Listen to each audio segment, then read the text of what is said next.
Okay, welcome everybody. Welcome to the June 8th, what happened to the rest of this year, Builder Town Hall. I am Meredith Oliver with Meredith Communications. We do digital marketing for builders, as well as we do the monthly Builder Town Hall event, and we do an annual Builder Growth Summit, which is a virtual online event. And we are thrilled to host this Builder Town Hall and bring this information complimentary to you every month. So our agenda for today, first up, I'm going to give you a marketing update, as I usually do. I'm going to add on some fantastic marketing tips. We started this part one of that last month. I gave you some do's and don'ts on social media. If you missed that, definitely go back and watch the replay. We have absolutely seen a rise in negative social media comments on all of our builder clients' social media pages.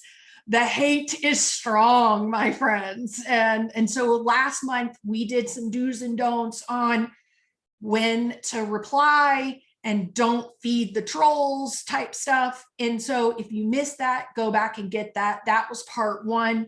Today, we're going to do part two, which is then what are you supposed to be talking about if you're not really, if you don't have homes to sell, if you're not pre-selling, no quick move-ins, then what are we doing? So we're going to do that first up. Second segment I'll be interviewing Jen Barkan of Do You Convert? Jen had a very inspiring Facebook post about a month ago that I saw and I just loved. I immediately messaged her and said, that's a segment for Builder Town Hall. Would you please? And she immediately messaged back, of course. And so she's here to talk about her inspiring Facebook post. And we'll tell you more about that in that segment. In our third segment, the panel, rockstar panel of Kerry, Angela, and Matt are going to share with you what is working. You know, it kind of feels like there's a lot of things that aren't working at the moment. We have soaring lumber prices, and we've got sales caps, and we have a lack of inventory. We have frustrated buyers, and we can't get it the right brick. And it's just, it's hard. It's a hard time, in some respects. And so there's just a lot that feels like maybe it's not working. So I thought I'd ask our expert panel to share what is working. And so they'll have a few ideas for you to give you some positive examples from their daily work in the trenches with their clients of what is working. And then last but not least, in the after the show, which really there is no after the show, I just literally right now made that up. At the very end, I know we're going to run out of time, but anybody that wants to stay on, I'm going to share with you the story of how Hershey Oliver, my beloved Hershey Oliver, who is a dog, by the way, came to me at our house, all because of the amazing Jen Barkan.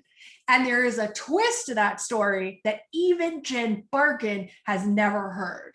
So I'm going to tell you the story of how Hershey, who is currently sleeping right at my feet right now, came to our house, and the twist that even Jen has never heard. And that's in the after the show. Okay, let's get to the marketing update, which I cannot give you without putting on my glasses. All right, so let me share my screen. Here we go, screen share right here. I always share with you our national benchmark and trend report. As usual, I'll recap quickly. 75 builder websites.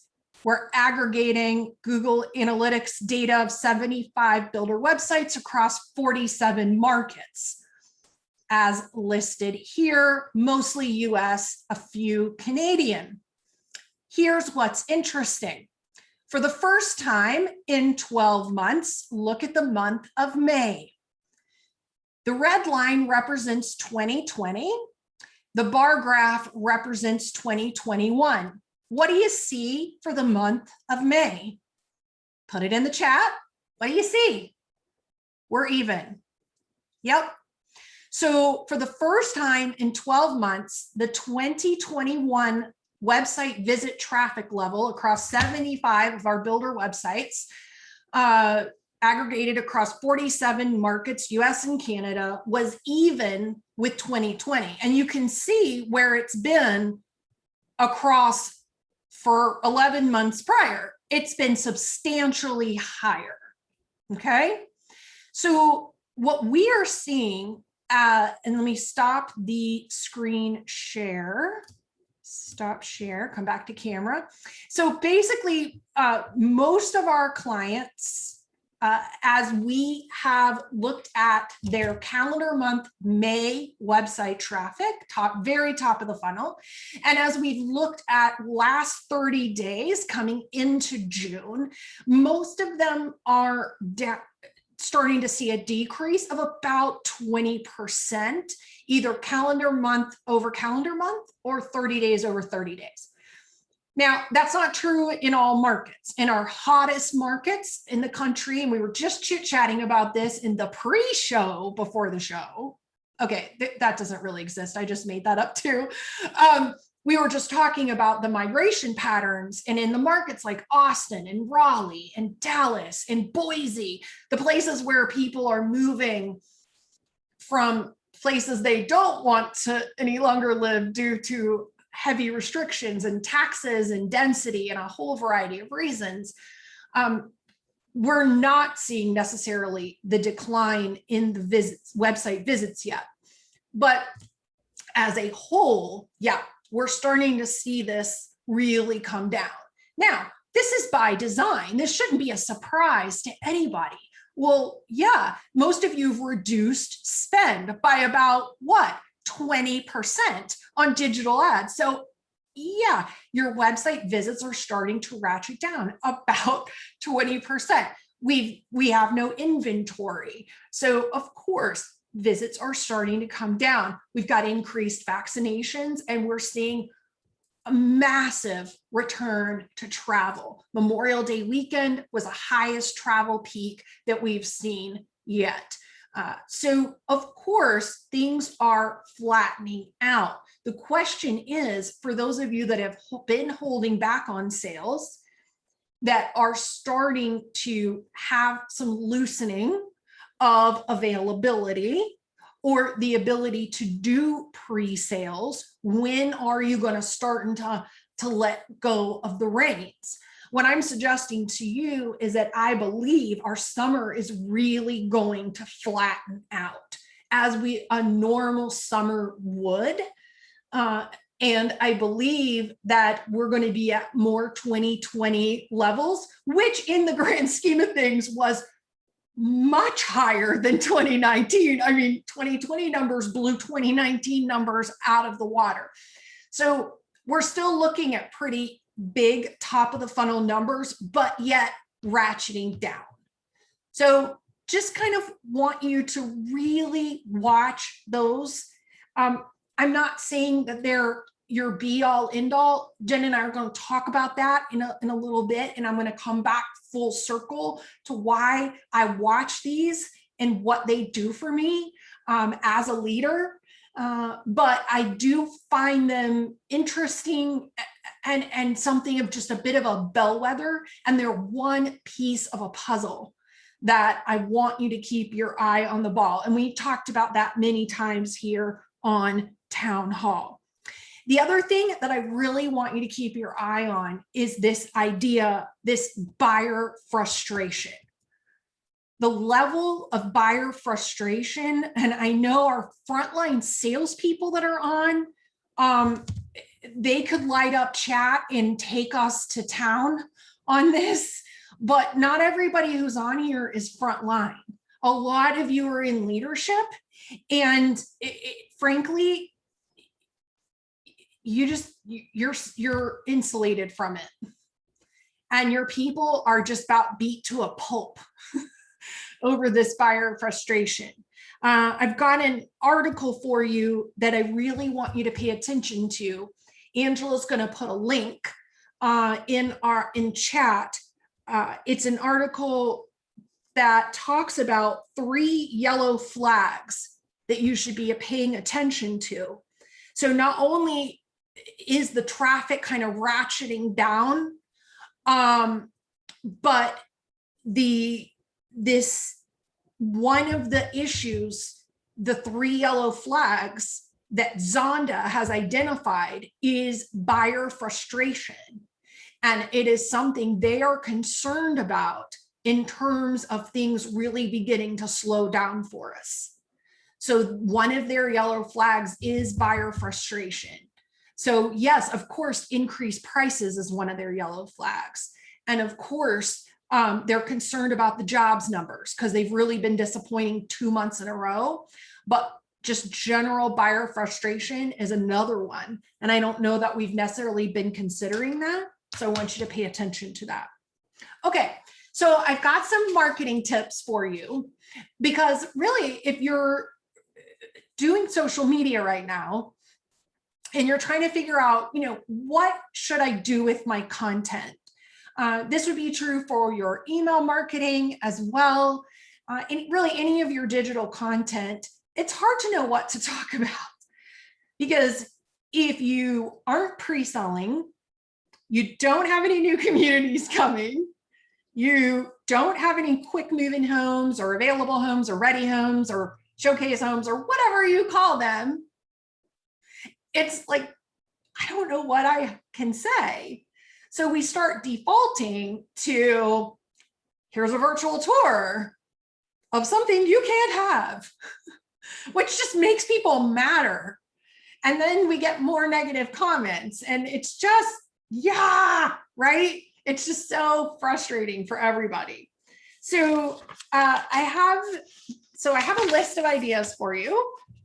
And the first thing I need to do is for you to divide you into groups. So it's almost like you're reading Cosmo or one of those magazines where you're going to take the girlfriend quiz. Okay, guys, bear with me for a second.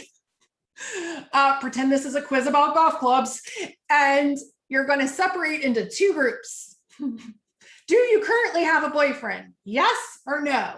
Okay. Do you currently own a pair of golf clubs? Yes or no? You remember those? And it had like a little diagram type thing, chart. Remember those in a magazine? Hello, does anybody remember what a magazine was? It was that thing made out of paper, and we used to go like this. Does anybody remember that? Okay, good. Anyway, so tree chart, divide you into 2 groups. Do you have any homes to sell? Yes, we can sell homes. Okay.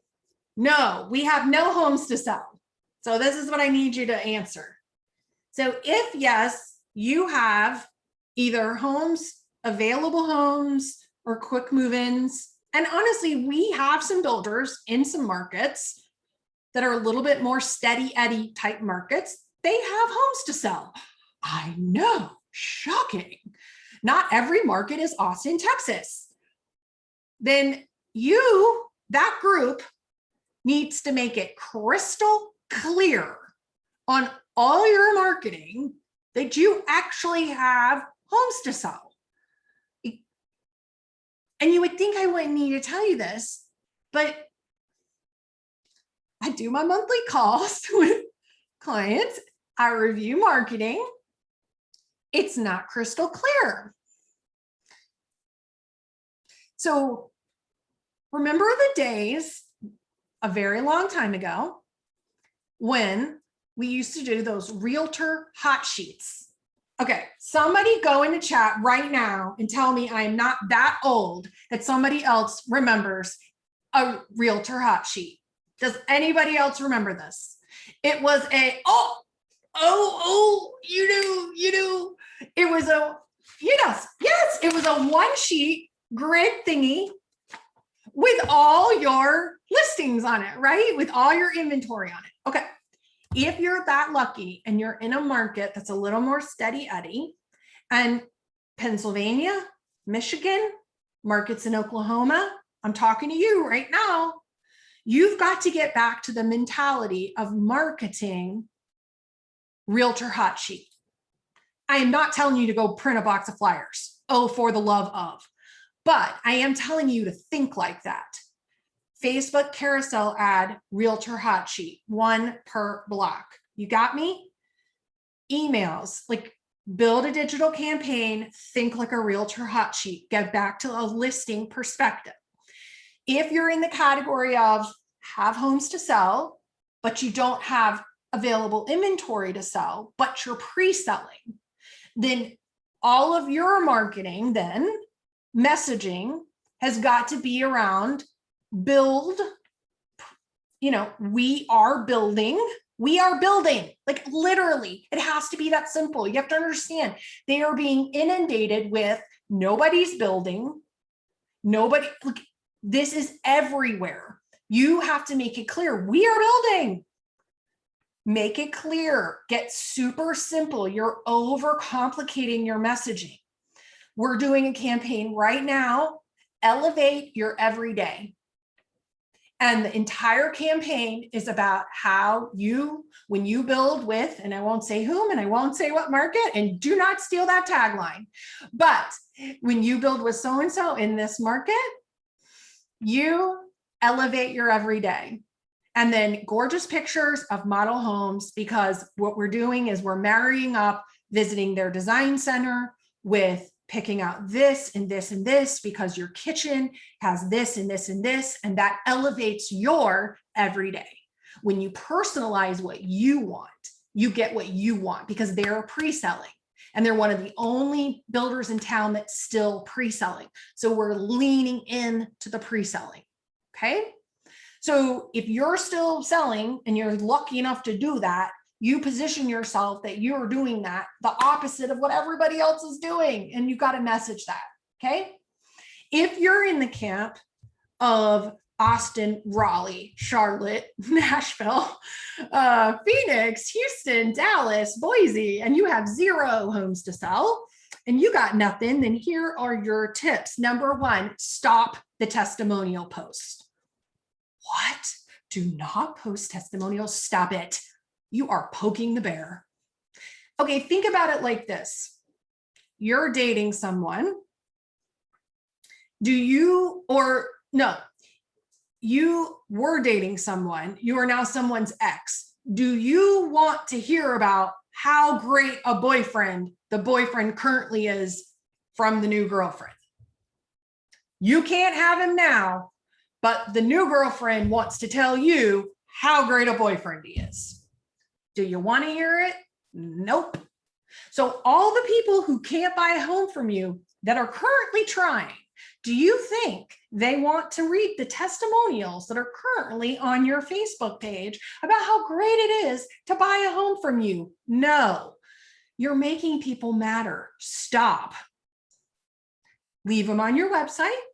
Of course, all your reviews, all of that stays on your website. Yes. But if you are currently locked down on selling, please stop poking the bear with testimonials from the new girlfriend to the ex who can't have it, what she wants. You're just making people matter. And so that really is the question you have to ask yourself.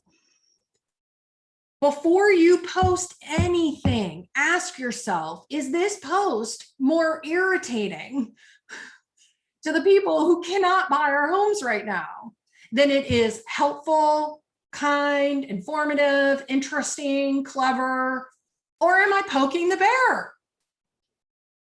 Okay. Number 2, go for behind the scenes. I learned the behind the scenes content from Epcot. So, that I'm from Florida, lived in Orlando for how many years? And every year that we lived in Orlando, that I was an adult, we always went to the Food and Wine Festival at Epcot. Basically, you go to Epcot, which, as you know, has a giant lake. and has the little countries around the lake. And during the Food and Wine Festival, every single country has a couple of wines that are associated with that country and little hors d'oeuvres that pair with the wines. So you start at Canada and work your way around to Mexico at the other end of the lake. And by the time you've done that, you have had yourself a really good time.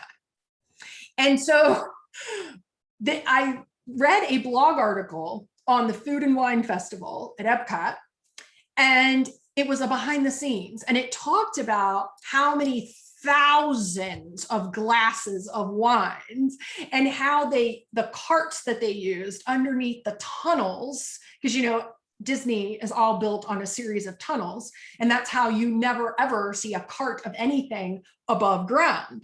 So anyway, it was this entire expose behind the scenes of how the chefs and the service and cast members pulled off the Food and Wine Festival. And I went, behind the scenes. Oh my God, behind the scenes content. Now is the time. What goes on between the studs in the walls?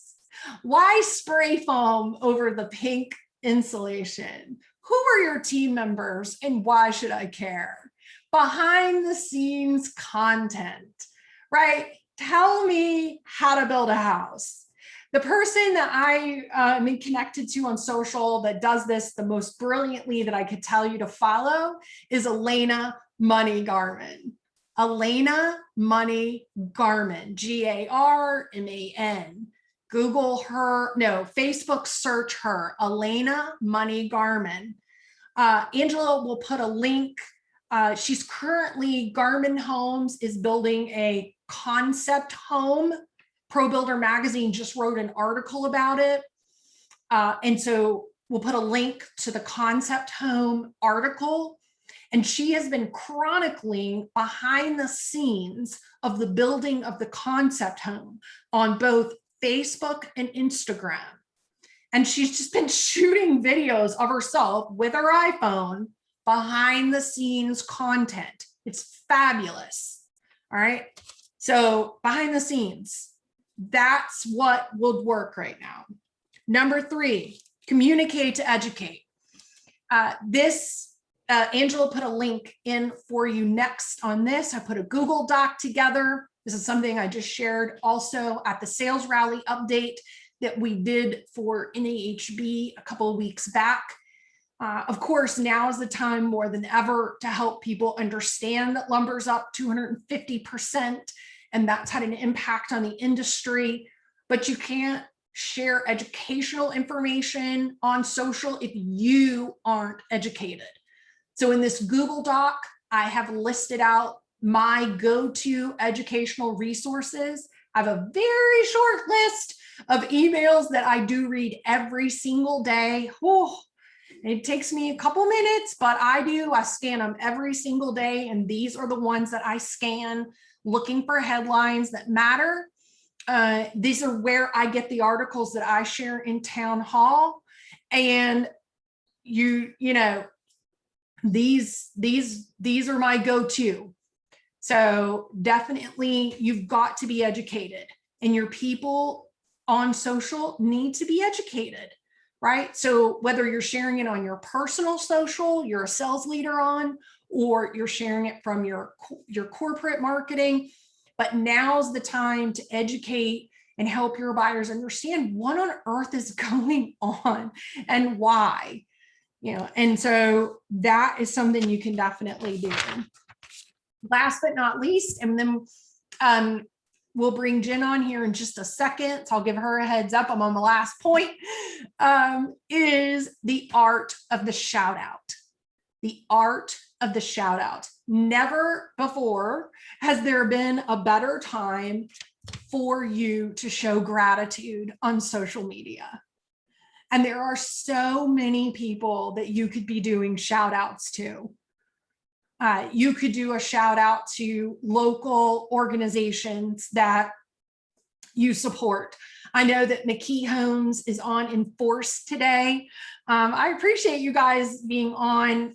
John participates in the marketing mastermind that I hold, And he is such a valued participant in that. And I really always appreciate, he is like next level digital marketing mastermind in general. So we love having him in the mastermind group. And I know from his participation in that you all support Alzheimer's research and you do a lot of community involvement in that, for example.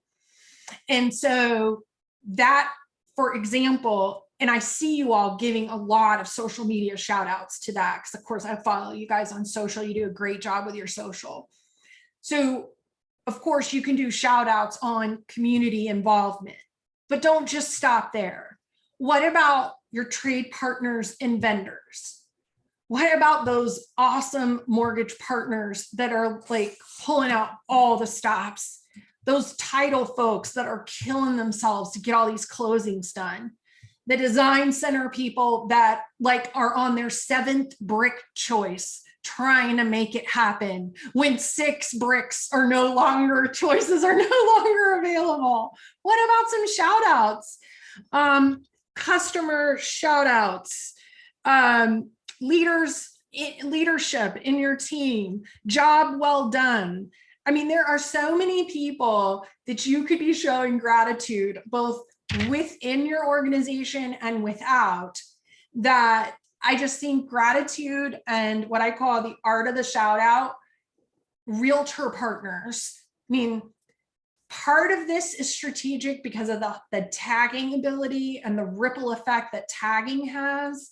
And part of this is truly just whenever you take time to take your social and spotlight somebody else and stop talking about yourself all of the time. It's like Charlie Brown's teacher, wah, wah, wah. People will actually start to hear you when you do talk about yourself. So just think about that. Of course, when it's coming off your corporate page, it has to be very well thought out and very strategic who you're going to publicly talk about. I understand that, but it is possible and there is a way to do it.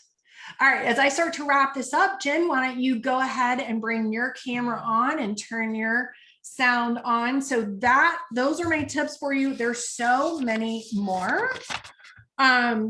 So just to recap, think about, do you have homes to sell or not? If you do, we got to be more clear about that and really lean in on your positioning. If not, are you poking the bear with pretty pictures of stuff people can't buy? Stop.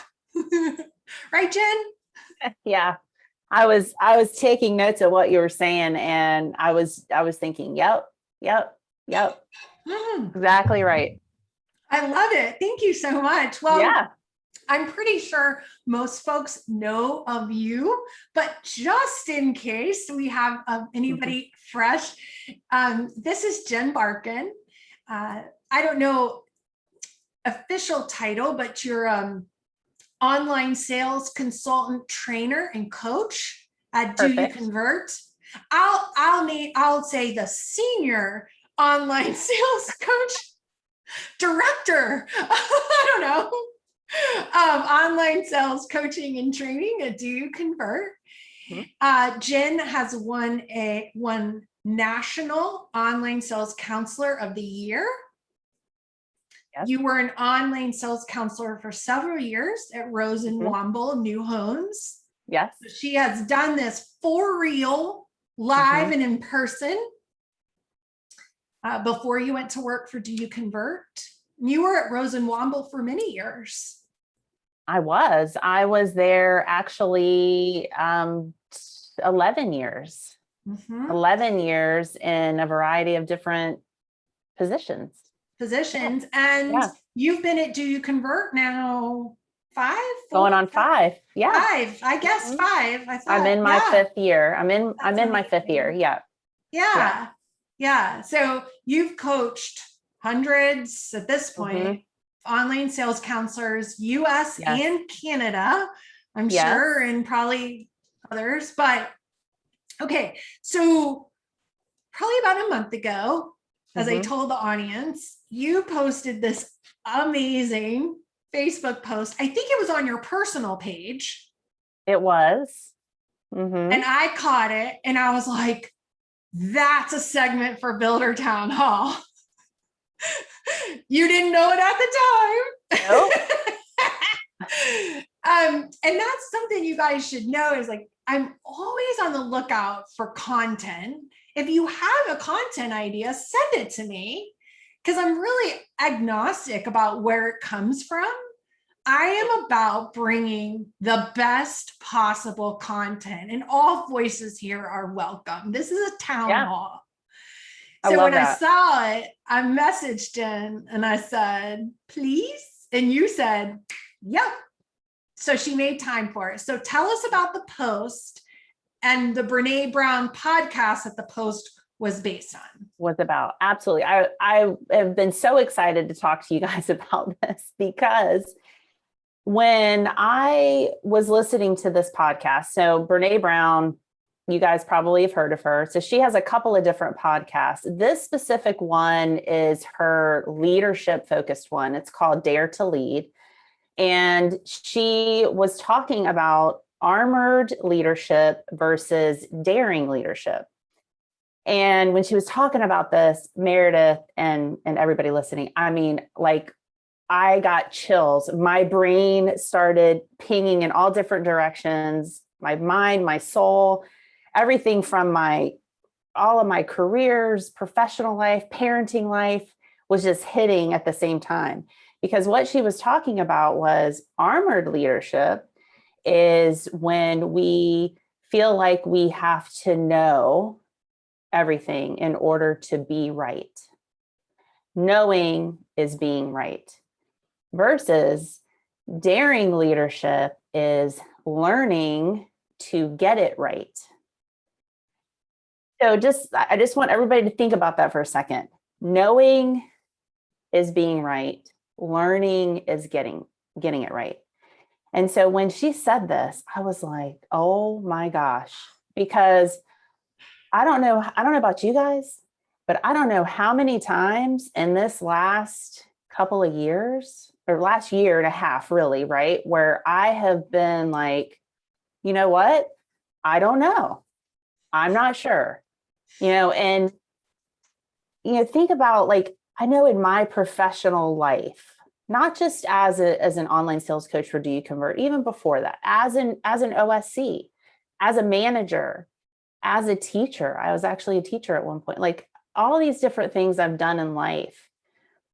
Knowing or not knowing something was a sign of weakness, right? Like if you didn't know, if you weren't the expert in your field, then it was like, there was a weakness there. Like you had to continue to strive to be that expert, right? Because that's the top level. And if you were to say you didn't know something, it was a bad thing. Right. I mean, yes. Have you felt like that before? Right. Oh, like 1,000%. Right. Like you never want to say you don't know something. Right. Because, and so this last year, I'm sure we've all felt like that in some things, like we're not sure how to do this. And so it prompted, that was really kind of the backstory of why I wrote the post. But the second part of this is the week after I had listened to this podcast, okay, I had a really bad experience. Really, it was just a terrible experience in a professional setting. And I was really upset about it. I felt really bad.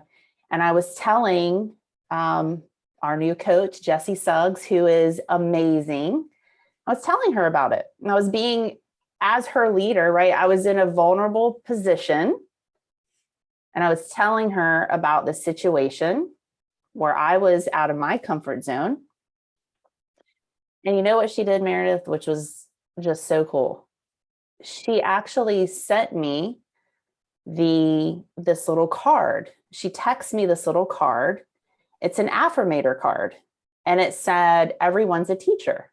And this was, on my Facebook post. I'm going to read it to you because probably not everybody saw this, but she sent this to me. She said, everyone I cross paths with is a teacher in that moment. The ones who give me the fun lessons are the ones I call friends. The ones who give me the hard lessons, I sometimes call a-holes. They've chosen a tough job, but somebody's got to do it. So today I'm thanking all the a-holes. Thank you, a-holes, for playing your part in making me a better person. That's what I needed in that moment, because I learned in that situation from that bad experience of how not to be, how not to treat people.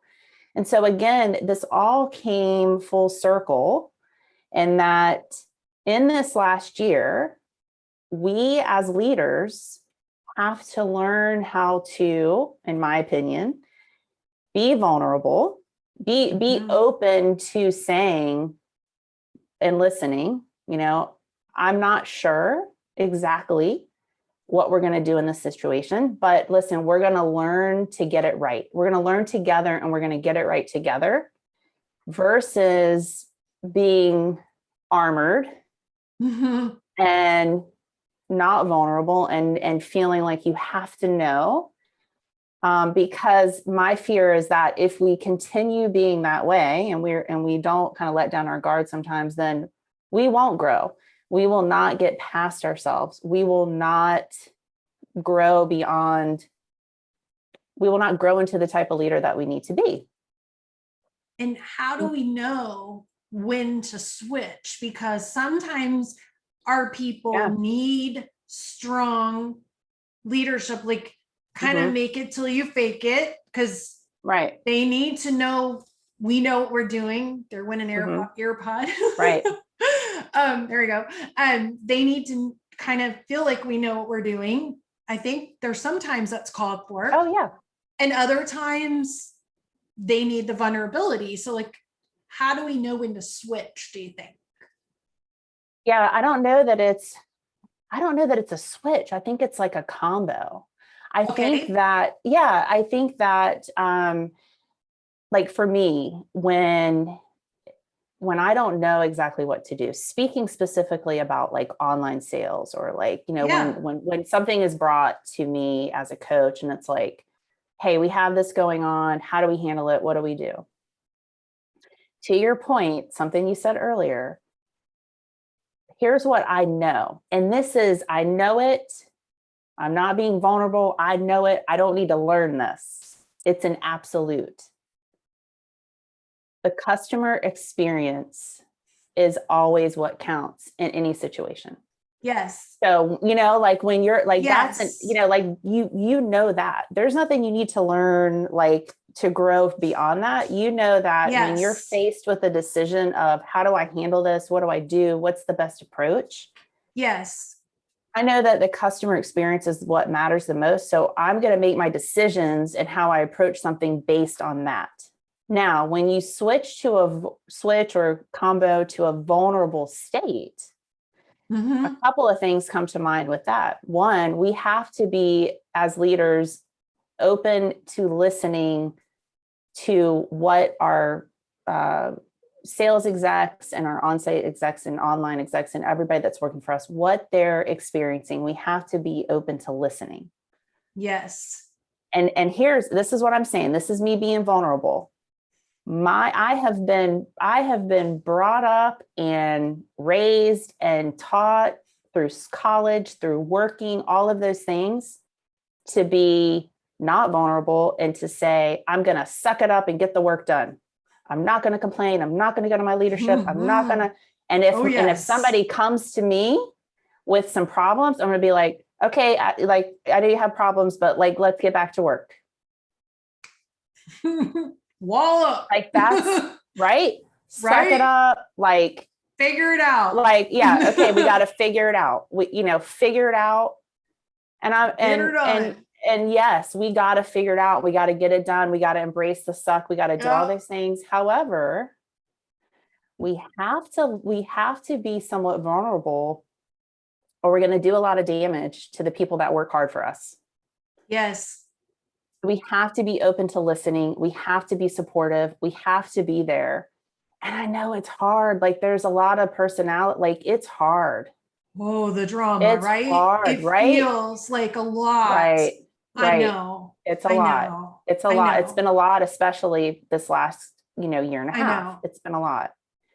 We have to be able to listen to it, and we have to, as leaders, be able to pivot and turn things into a positive situation and be there to help support, but being transparent with expectations and we're all in this with the same customer focus in mind, I think is where you kind of mix the both.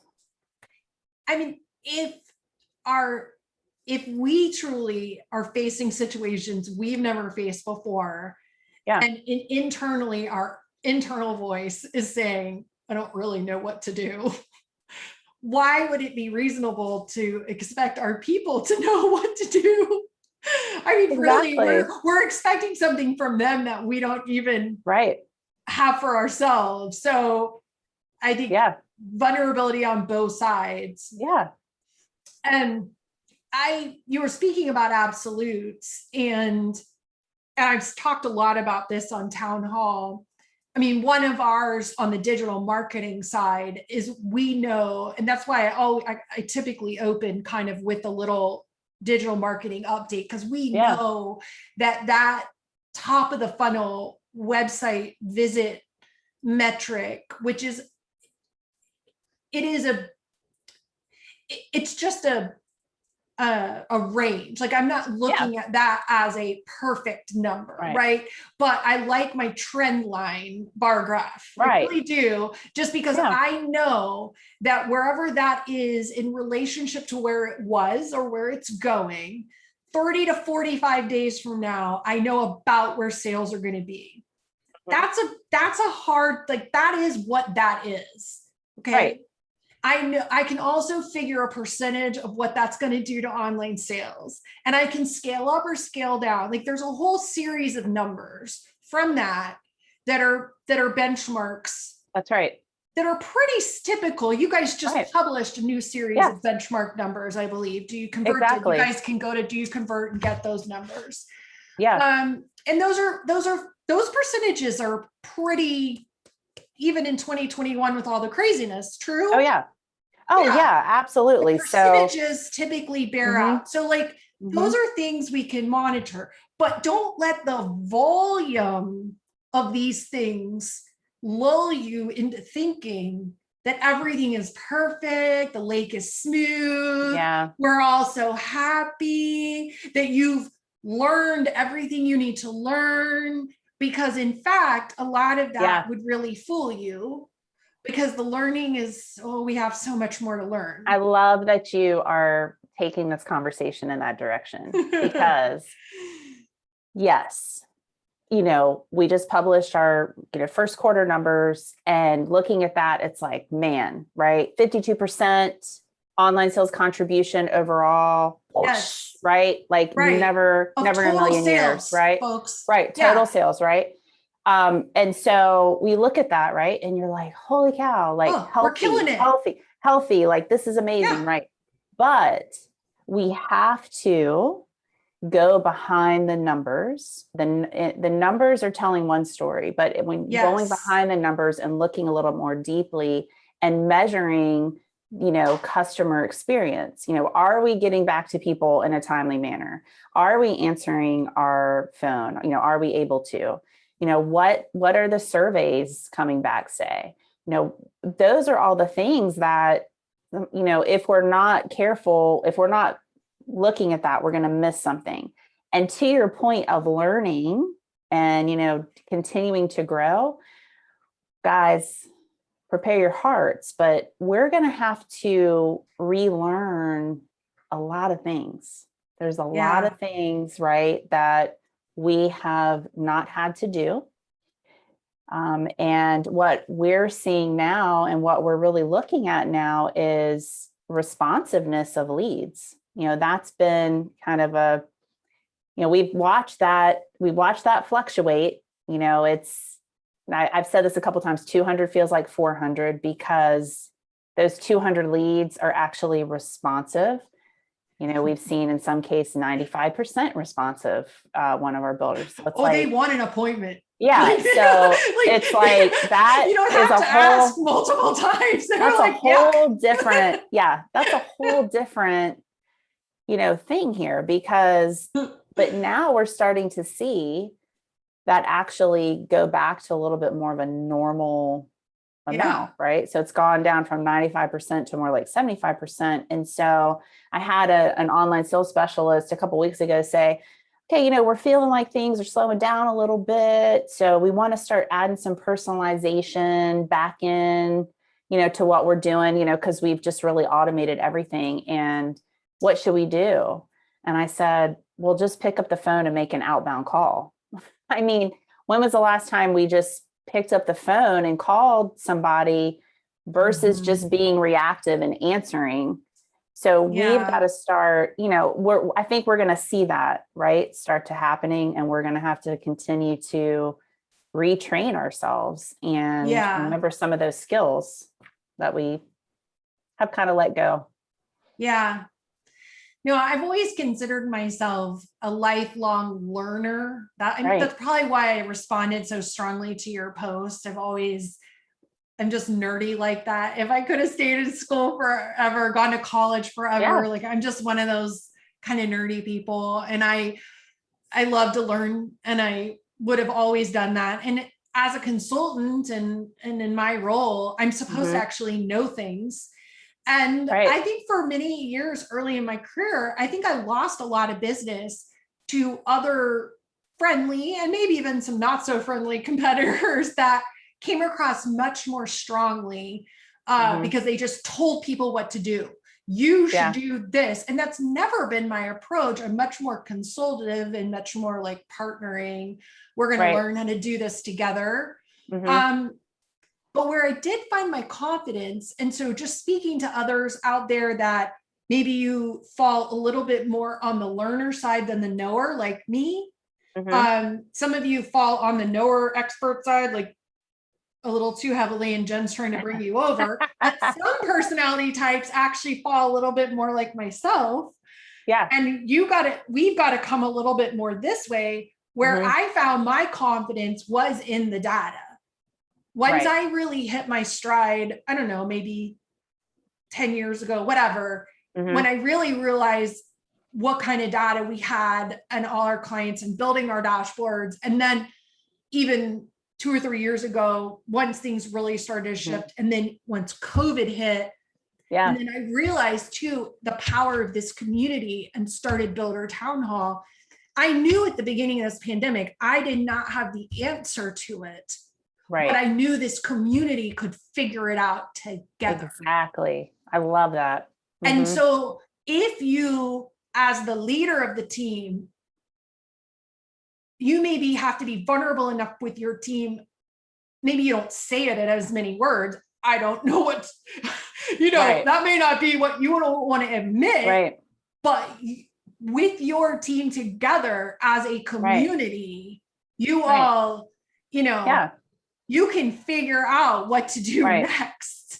Or you need a mastermind group of other sales leaders. Like you need community to help you learn to grow. Hence this month's sign. You've got to figure out a way. And that's why we run marketing mastermind groups. I mean, you got to find your community. We as leaders, you should not be afraid to get input from your team. I can remember, speaking of Elena, I can remember her saying this. She spoke at one of our on one of our summits. She said when she came into the position that of a VP, I'm probably messing this up, Elena, if you're watching this, I'm sorry. But when she came into the position she was in, she was like, oh my gosh, like I have no idea what I'm doing. Right. And she enlisted the help of the people around her, right? Like, I'm here. I want to learn from you. I want to learn from you. Yes. To get it right. We can't be afraid to do that is, I think, the main point is that. So speaking of community, Here's our panel of experts. We have Kerry Mulcrone, Kerry & Co., Matt Riley, Group 2 Advertising, and Angela McKay, Anugo, parent company Rendering House. Welcome all. Thanks. Hello. Yeah. So tell us something that is working out there right now. Kerry Mulcrone, what is working? So I love it when I jump on afterwards to the panelists that like leads right into my what's working. So thank you, Jen Barkan. Not that I don't love you for a million reasons, but I love that you segued into what is working is vulnerability / transparency / communication with everyone. And Okay. what I'm finding that's working is where it was leadership at the top, that it's like we're all leaders, right? That there's not really a top, a middle, or a bottom right now. So communicating. So I am finding that a builder that I work with, that we have decided to have the sales side of things understand what happens to the whole company when you do sell a home or when you don't sell a home, when you sell a home for this particular price or that. This is what that means. This happens to that. And they're like, so being educated, being vulnerable to tell them that makes them not feel like, why are we pausing sales? Or why do we have another cost increase? They know why they are on pause. They know why they do. And they've learned so that they know, so that they can go forward. And that is working everywhere. Sounds like, Angela, some fantastic internal communication as well as external communication. I think we were talking about that on some webinar recently, you and I, or something. I don't remember what it was, but internal and external communication, right? Because we're also always so focused on our external communication, but the internal is just as important. Well, because the internal will fuels the external. Yeah. No question. Yeah. Imagine that. Yeah. No, exactly. So yeah, what's working for you? Well, what I'm loving too is for the, and like I said, I think I said this earlier, it's a bit of a broad brush stroke to say, now more so than ever, we're seeing builders with that post-purchase process, not just the buyer journey, not just the pre-purchase sales process. So, and I hopefully that will continue. So we're communicating with the buyer at all stages of the journey, not just the beginning. And I think that sounds like a really good town hall topic. I think I shall write that down. Post-purchase process. Someone who is an expert on that, please message me. We are open to experts on this topic. Okay, thank you. But yeah, I mean, that is for the foreseeable future, right? So are they using technology they've already got? I have so many questions about this. Well, and it doesn't mean getting new technology necessarily. Okay. It just means using your technology that you have in a better way, the way it's designed. Yeah. The way it's designed. And having a plan and executing that plan. The systematic approach, right? I mean, there's something, Amy O'Connor used that word years ago when it came to a sales process for your prospects, but it goes hand in hand with post-purchase as well, having that systematic approach. We all know what we should do, but it needs to be, it can't just be ad hoc. We're with them too long anymore, right, Angela? Everybody that, like, if you used to have them 30, 60, 90, 120, 180, now you have them for a year and a half, you better figure that part out. Oh, good grief.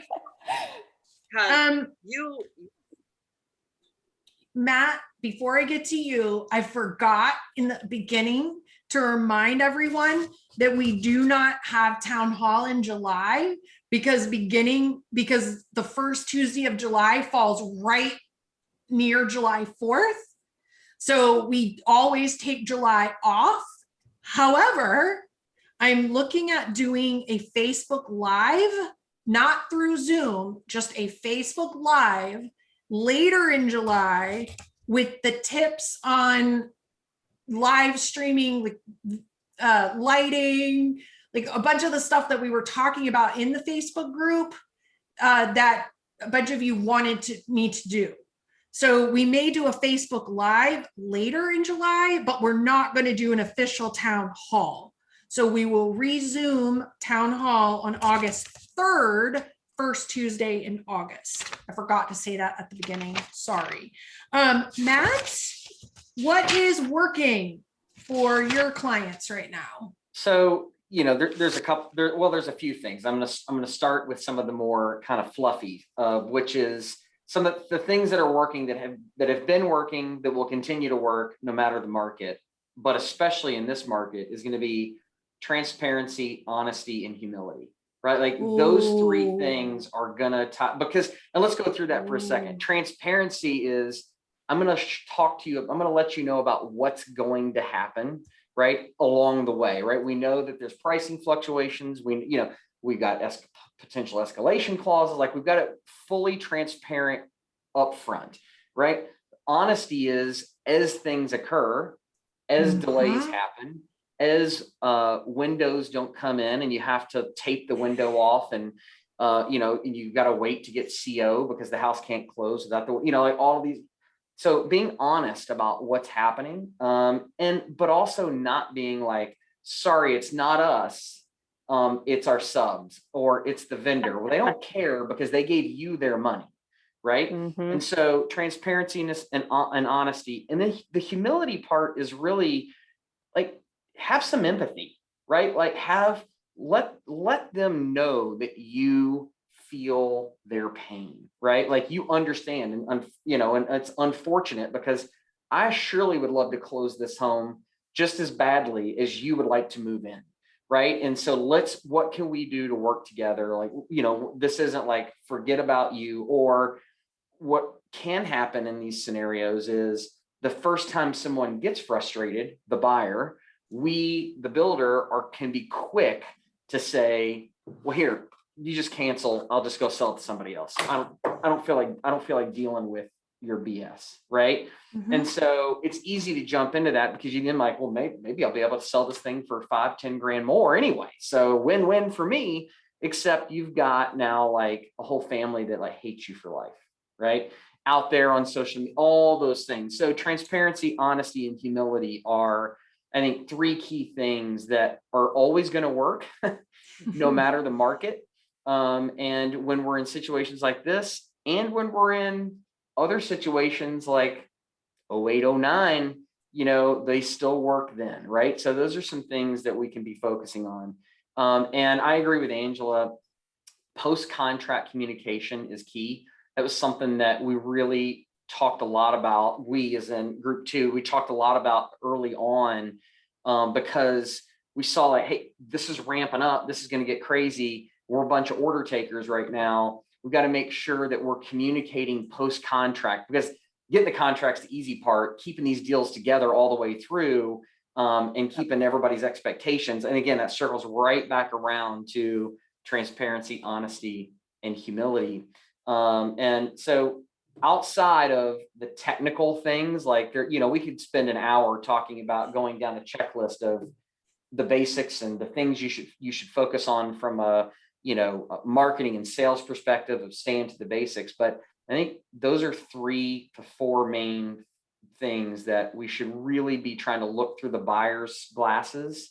And if we can do that, then I think it'll impact our brand and our companies in a much, much more positive way. But if we don't, it's going to have the same effect in the reverse, right? It can be bad news.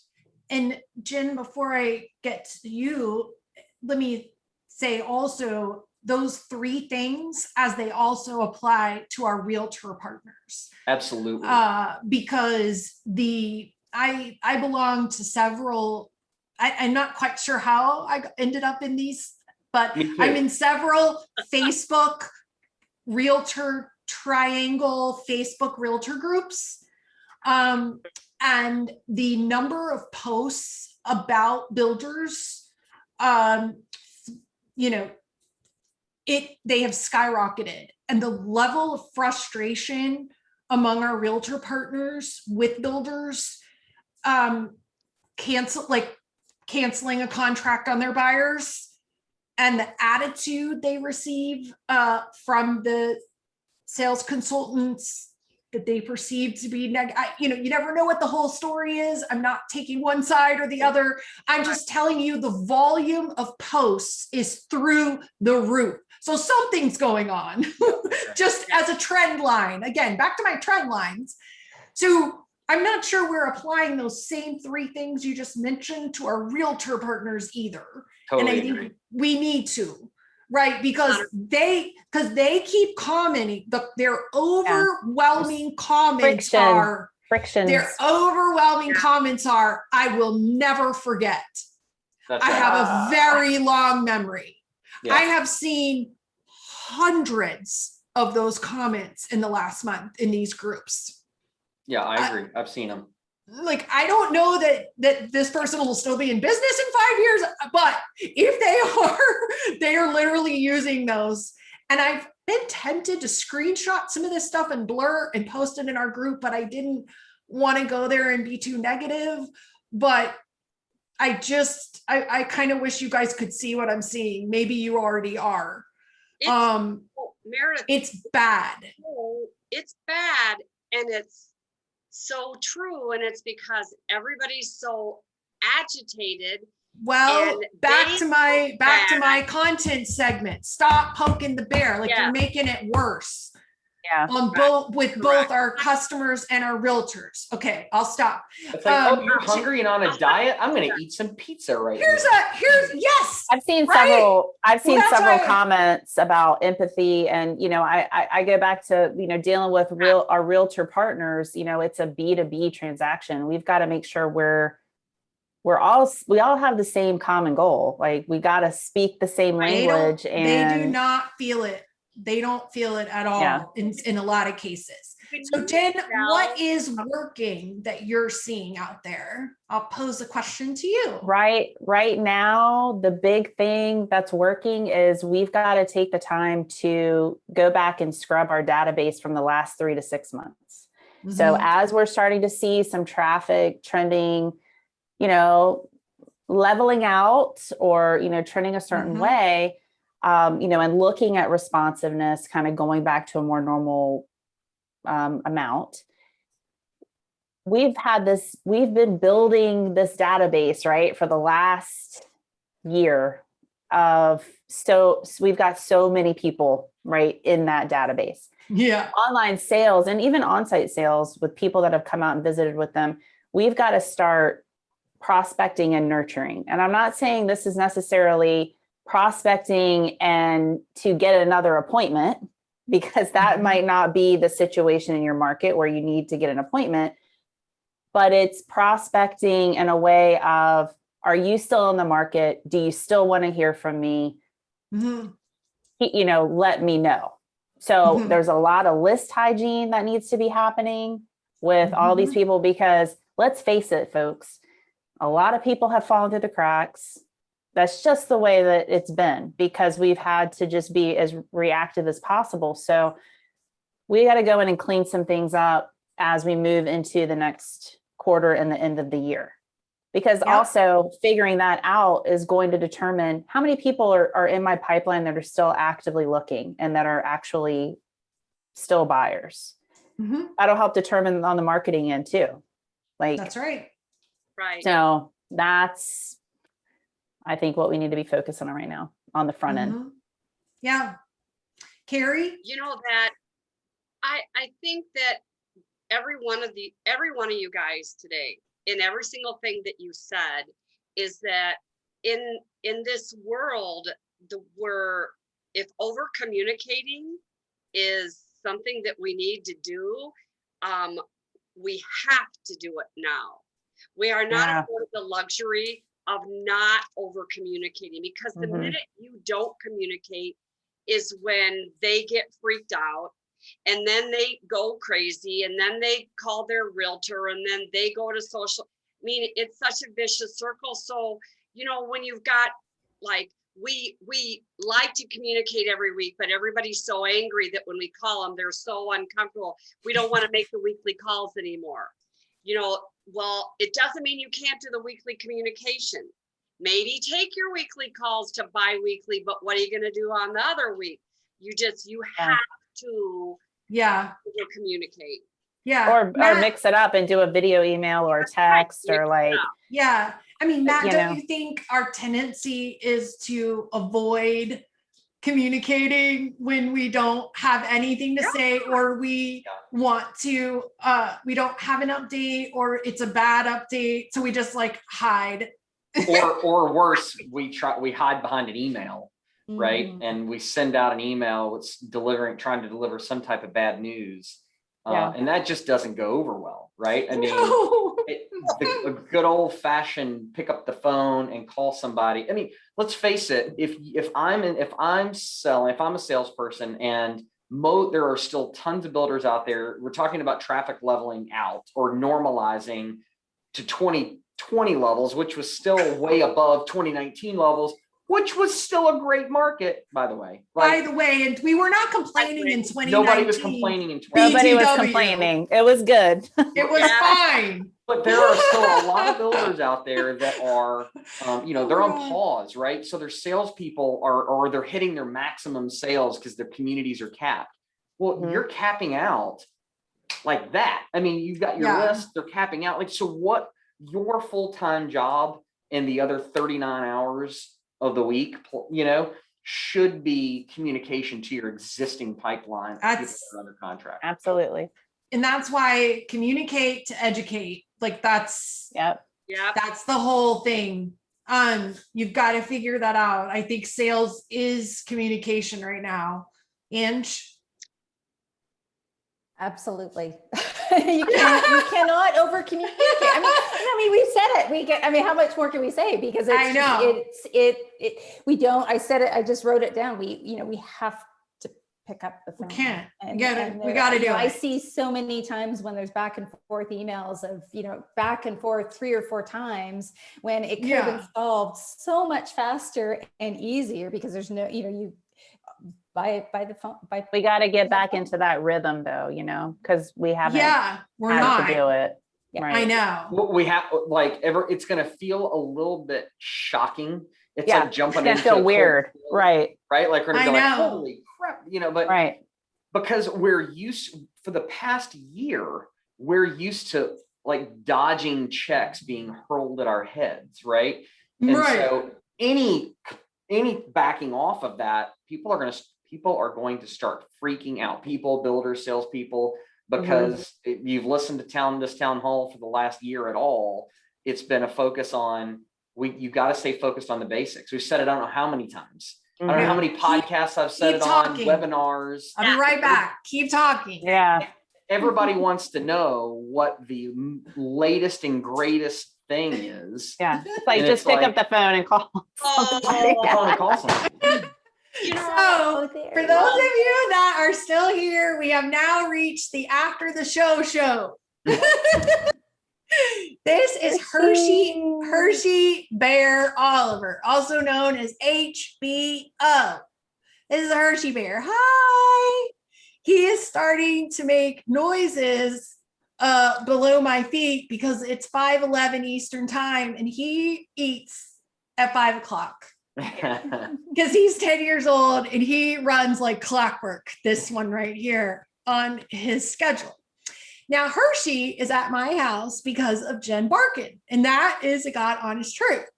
Because when Hershey was, when Jen was still at Rose and Womble, Jen always did Pet of the Week, right?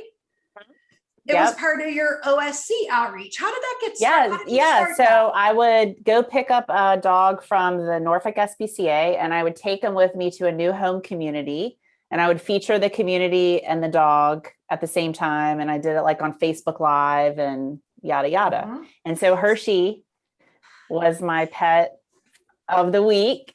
And I knew Meredith was a Shih Tzu person. Yep. I already And had so- two Yeah. at you the had time. two I at already the time. had two at the time. Yep. And so when they tell you not to watch the videos of pets up for adoption on Facebook, there is a reason for that. Because once you watch the pet video, you will adopt the pet. But more importantly, once Jen Barkan gets a hold of you, that's how good at OSC she is. So here's what happened. So I comment on the video, oh, I love Shih Tzus. If I was in Norfolk, I would adopt him right away. Well, that is all the permission you need to give a good OSC to close the sale. Because the next thing I know, I was emailing you, I think, because I had the new book coming out, and I think I wanted you to like read it and maybe give a quote or something. I was emailing you about something else at the same time that you had posted his video.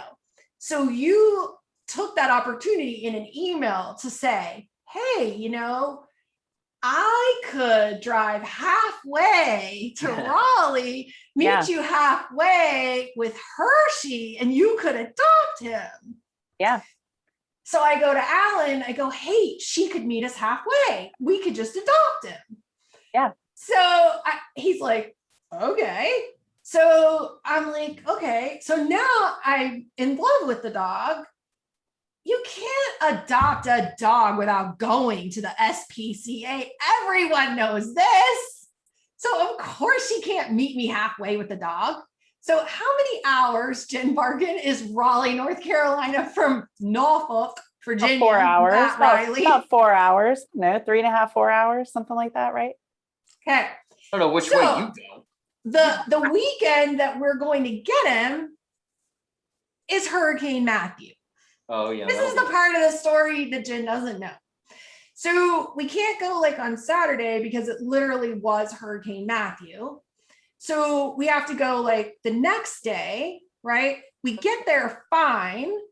We meet up, we get him. He's the only one in the whole place that isn't like barking his flipping head off. He's just sitting there so pitiful in the kennel, just quiet. It told me everything I needed to know. I remember that day. He had like the perfect temperament. Like I was like, oh my God, this dog is amazing. Yes, put this dog in my car. I'm taking this dog home. On the way home, we hit this massive like puddle thing of water from the hurricane, spun out. The car did like 4 360s and we all almost died. Like, not kidding. Oh my God. I had Brady in the car, the other 2 dogs, and Hershey. Light flashed before my eyes as the car is spinning around. I'm like, oh my God, we were on this country road with no cell service. And I'm like, oh my God, we are all the Olivers about to die adopting this dog. Oh my God. We still talk about the day we almost died coming home, adopting Hershey from Norfolk, Virginia. But we didn't. I'm just so like, I just love this story so much because like Meredith said, this was like, social media worked in this situation where she saw this.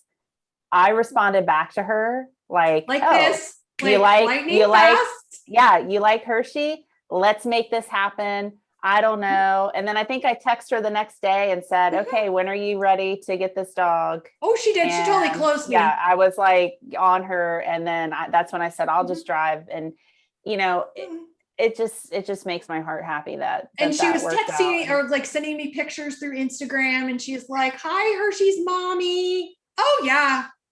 Oh, yeah. She is such an OSC, people. Let me just tell you. Yeah. Such an OSC. Totally closed me look on at this that dog. face. Look at this dog. Look at this dog. He only has one eye. He does. He lost the other one, I guess, as a puppy somehow. But he's just the absolute sweetest thing in the world. He's been my best friend. He's my soul animal. And it's all because of Jen Barkan. We were matched. Oh, that makes me And happy. Facebook and the SPCA. So SPCA, adopt And an Rosa animal. Womble. Rosa And Rosa Womble. Womble, yeah. Yes.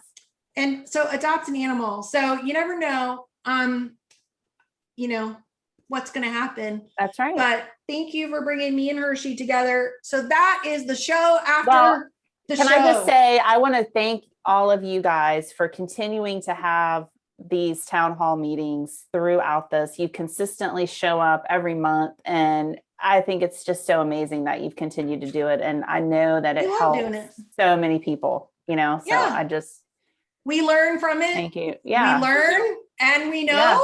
and That's then right. we grow. We know and and we learn and we grow. Yeah. And so Yeah. it's a good deal. Have a great week, everybody. Thanks, guys. Recording will go out tomorrow. Thank you for your time, Jen, Matt, Angela, and Kerry. You all rock. We love you. Hi, everybody. Thanks, Bye. everybody. Bye, guys. Bye. Thank you. Bye, guys.